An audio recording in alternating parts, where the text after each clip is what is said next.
Dati itong tinawag na American Riviera. Ngayon, isa na itong 350 milyang parisukat na libingan sa disyerto. Ngayon, namamatay na ang Salton Sea, naglalaho ang tubig nito, may lasong alikabok sa hangin at sa mga baga ng mga taong nakatira rito. Pero alahati lang yan ang kwento dahil bawat taon, mahigit $400 milyong ang hinuhugot mula sa lupa at ibinabalik lang din kung saan ito galing. Maaring mabago nun ang lahat. Ang laging binabaliwalang lawa ay posibleng magpabago sa pandaigdigang ekonomiya. Bagamat bagsak ang kalagayan sa ibabaw, ang nasa ilalim nito ay ibang-iba. Ang lawa ng Salton ay nasa isang rift valley. Mas manipis ang crust ng mundo rito. Ilang milya lang ang lalim, pinapainit ng magma ang mga bato at tubig na nakulong dito. Matagal nang ginagamit ang init na ito para sa geothermal na kuryente. Ang tubig mismo ay nakakalason, sobrang alat, pero puno ito ng mga mineral. Isa sa mga ito, lithium. Isa sa pinakamalalaking deposito sa mundo ay nasa ilalim ng mga taong humihinga ng nakalalasong alikabok. Ang dami ng lithium sa ilalim ng Salton Sea ay kayang magpaandar ng 375 milyong de kuryenteng sasakyan. Mas marami pa yon kaysa sa lahat ng sasakyan sa Estados Unidos. At gayon pa man, ito ay nasa ilalim ng isa sa pinakanakakalason at napabayaan na bahagi ng Amerika. Mahalaga ang yamang ito dahil sa taas ng konsentrasyon nito. Ang ilang bahagi ng brine ay napakayaman, parang jackpot at nasa gitna ng malaking pamilihan ng mamimili. Nandyan na ang mga highway, linya ng tren at mga pasilidad sa logistika. Ang paraan ng pagkuha ng lithium mula sa lupa ay konektado sa kasalukuyang industriya ng geothermal. Sa ngayon, may 11 geothermal plant sa timog baybayin ng lawa na nagbubomba ng napakainit na brine paakyat sa ibabaw para gamitin ang singaw. Pagkatapos makuha ang init, ibinabalik lang ito sa lupa kasama ang humigit kumulang 21,500 tonelad ng lithium. Taon-taon, ang Amerika ay nagbabalik ng lithium na nagkakahalaga ng $400 milyong sa lupa kahit hindi nila ito kailangan gawin. Sa pagdagdag ng mineral extraction sa power cycle, malaki ang bawas sa gasto sa infrastruktura. Na-drill na ang mga balon at umaandar na ang mga pump. Ang preheated na brine ay nasa ibabaw na. Sa extraction method, ginagamit ang geothermal na infrastruktura para matanggal ang lithium sa ilang oras lang, hindi taon. Mabilis ito, epesyente, at walang pagkasira na dulot ng tradisyonal na pagmimina. At hindi lang lithium ang nakukuha rito. Manganese, zinc at iba pang mineral ay mahalaga sa baterya at imbakan ng kuryente. Ngayon, ang Salton Sea ay hindi na lang lason na lawa kundi isang yaman na rin. Maaring matugunan ng isang disyertong basin sa California ang malaking pandaigdigang pangangailangan. Sa ngayon, ang lithium ang sagabal na makabagong mundo at kailangan sa bawat EV na baterya. Lahat ng wind at solar farm ay umaasa dito. Kapag nagkaaberya sa supply, titigil ang paglipat mula sa fossil fuels at biglang tataas ang gastos. Dumarami ang estratehikong kahinaan, hindi lang bastay sa pangminahan ng deposito sa Salton Sea. Maaaring ito ang magsilbing pundasyon ng paggawa ng baterya ng Amerika at magsilbing susi sa susunod na siglo ng transportasyon.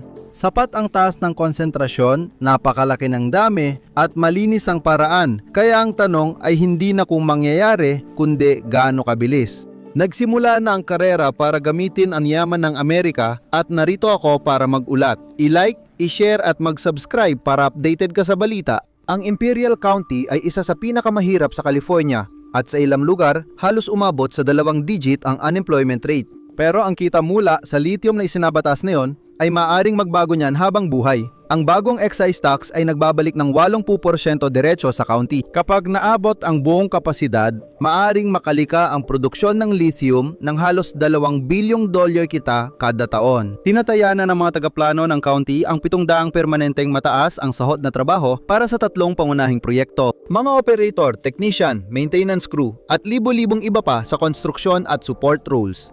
Unang beses na magkasamang nakatala sa balance sheet ang pagkabigo at potensyal ng lawa kung mangyayari nga ang extraction. Ang pangunahing hadlang ay pananaw ng tao. Matagal nang itinuturing ang basin na ito bilang ekolohikal na libingan, kaya hindi nila nakikita ang industrial na realidad dito. Gumagana na ang extraction technology at kumpirmado ang mga reserba sa ilalim ng lupa. Ang tunay na hamon ay kung paano magawa ang malaking industrial na pagbabago bago magsara ang oportunidad sa merkado. Hindi lang ito simpleng paghuhukay ng lupa. Walang silbi ang hilaw na lithium. Hindi mo mapapailaw ang lungsod o makagagawa ng EV gamit lang ang hindi na prosesong brine o dinurog na bato. Ang nagpoproseso ng metal ang kumukontrol sa merkado. Nandyan ang lithium, pero ang bansang nagpaproseso nito, hindi yung nagmimina, ang siyang tunay na nagwawagi. Ngayon, hindi balanse ang mapa ng mundo rito. Australia at Chile ang nangihibabaw sa pagmimina, pero hindi nila kontrolado ang merkado. Karamihan sa mga bateryang ginagawa ngayon ay may lithium na dumaan sa isang pasilidad ng pagpipino sa China kahit saan pa man hinukay ang ore nito. Ang geothermal brine sa ilalim ng Salton Sea ang sumisira sa mismong kalamangan na yon. Hawak ng China ang pagproseso ng lithium gaya ng dating kontrol ng OPEC sa langis. Ang Salton Sea lang ang pambansang yaman na sapat ang laki para maputol ang ating pagdepende doon. Walang pagtawid dagat, dayuhang taripa o biglang pagtaas ng presyo na dulot ng mga pangyayaring nagaganap sa kabilang panig ng mundo. Kapag naabot ng Salton Sea ang kapasidad na 200,000 tonelada bawat taon, matutugunan nito ang taon ng lithium na kailangan ng ilang malalaking planta sa US at magkakaroon pa ng sobra para sa grid storage. Hindi lang ito murang baterya. May mga pabrika sa Amerika na kumukuha ng 10,000 karagdagang manggagawa. Sa ngayon, estratehikong yaman ang lawa. Nang ipakilala ng Nevada ang bagong pilap, bumuo ito ng legal at pisikal na pananggalang para sa mga industriya. Pwede rin gawin ito ng California para sa Salton Sea. Pwedeng dawing pinakamahalagang estratehikong sentro ang dating nakalimutang bahagi ng estado. Tamang panahon para ito ay samantalahin. Ang Salton Sea lang ang tanging lugar na may sapat na lawak ng geological na yaman para magawa iyon. Nagsimula na ang karera para makuha ang yamang ito. Malalaking makinarya ang gumagalaw sa timog baybayin ng lawa. 3 pangunahing kumpanya ang naguunahan sa geothermal brine. Bawat isa ay tumataya ng bilyon para maabot ang komersyal na antas bago sila maisantabi ng merkado. Nangunguna ang Controlled Thermal Resources sa pagpapalawak. Ang operasyon nila sa Hell's Kitchen ay nagbabarena sa isang malalim at sobrang init na reservoir upang makapaghatid ng battery-grade lithium kasabay ng geothermal na kuryente pagsapit ng huling bahagi ng dekada 20. Ang maagang kalamangan ay nagpapapresyon sa mga kakumpetensya na tapatan ang kanilang saklaw o mapag-iwanan. May ibang paraan ang energy source minerals. Kinuuha nila ang brine sa ibabaw ng lupa at ginagamit ang umiiral na geothermal infrastructure. Ang pangakong nagkakahalaga ng $136 na bilyong ng Department of Energy sa 2025 ay nagpapakita sa mga pribadong mamumuhunan na suportado na ng gobyerno ang malakihang engineering investments sa sektor na ito.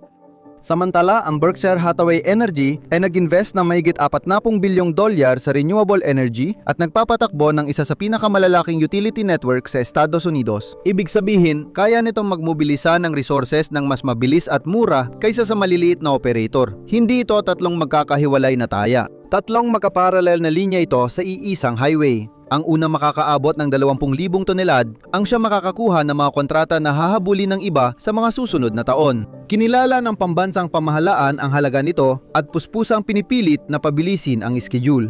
Dumadaan na ngayon ang mga proyektong ito sa mabilisang pag-apruba na pumipilit sa mga ahensya na kumilos ng sabay at nilalampasan ang red tape na karaniwang napapabagal sa mga proyektong infrastruktura sa Amerika.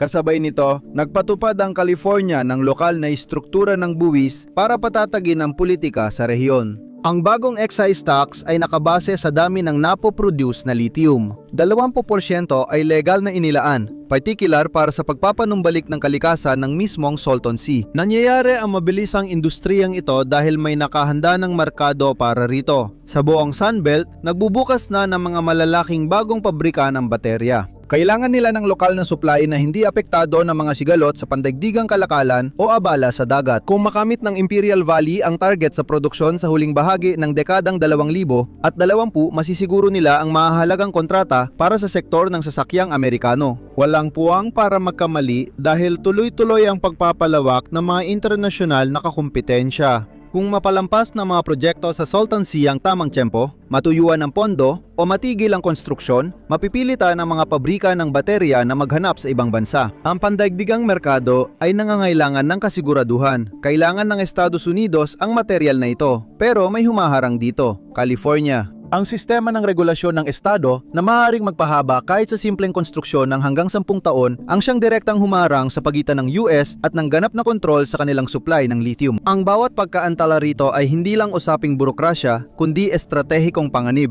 Ang mga kasong pangkalikasan ay pumigil na sa mahahalagang yugto ng pag-unlad. Sa huling bahagi ng 2025, aktibong tinatarget ng mga legal na apela ang mga proyektong tulad ng Hell's Kitchen. Ang pamunahing argumento ay nakatuon sa batayang kahinaan ng riyon ang paggamit ng tubig. Sa kasalukuyan, nakararanas ng matinding tagtuyot ang basin. Kahit epektibo ang pagkuha, kailangan pa rin ito ng milyon-milyong galon ng tubig para sa pagpapalamig at chemical na proseso. Nagbabala ang mga kritiko na ang dagdag na industrial na pangangailangan sa Salton Sea ay maaari magdulot ng tuluyang pagkasira ng lawa. Ang mga karapatan sa tubig ay limitasyon sa paglago. Malalaking mga alokasyong may nakatataas na prioridad mula Colorado River ang hawak ng mga magsasaka ng Imperial Valley. Pero ayon sa federal na panuntunan sa operasyon, simula 2026, lahat ng gumagamit ng ilog ay mababawasan. Ang Salton Sea ay umiiral lamang ngayon dahil sa agos ng tubig mula sa mga sakahan, mula sa mismong mga sakahan na yon. Kung ililihis ang tubig mula sa mga bukirin upang palamigin ang mga makabagong refineria, mas bibilis ang pagliit ng lawa. Nahati na ngayon ang mga matagal nang nakatira sa unti-unting namamatay na lawa, may ilan na itinuturing itong kaligtasan. Maaring magamit ang buwis para sa pagpigil ng alikabok at pagpapanumbalik ng tirahan, ngunit may ilan na tingin ay panibagong sugal ito ng industriya sa kalusugan. Dahil sa mga apela sa kalidad ng hangin, mapanganib na basura at kultural ng tribo, naantala ng ilang buwan ang Hell's Kitchen. Nag-aalalang lokal na grupo na kahit closed-loop system, posibleng maglabas pa rin ng chemical o magdulot ng pagdami ng truck sa maalikabok na kalsada ng playa. Totoo ang 700 permanenteng trabaho, pero may pangamba rin na maaring isakripisyo ang kalusugan ng mga residente. Nilalayon ng Lithium Valley Plan ng Estado na balansehin ang mas malaking pondo sa lokal na mitigasyon at isang pinagsamang komisyong tagapayo, pero manipis ng tiwala dahil sa dekada ng mga napakong pangako sa pagpapanumbalik.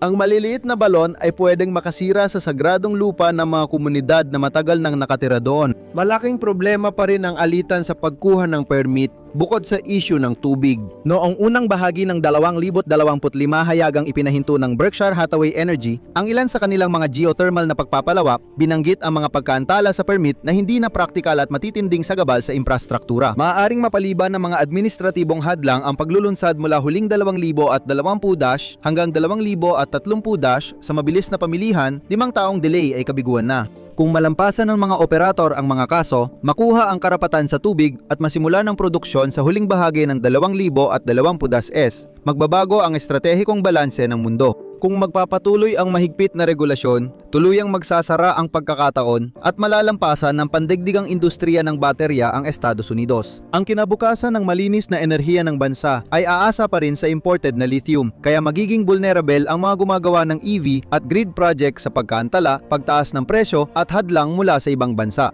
Sa 30 taon na pabayaan ang dagat ng Salton, isang ekolohikal na sakunang walang solusyong dumating.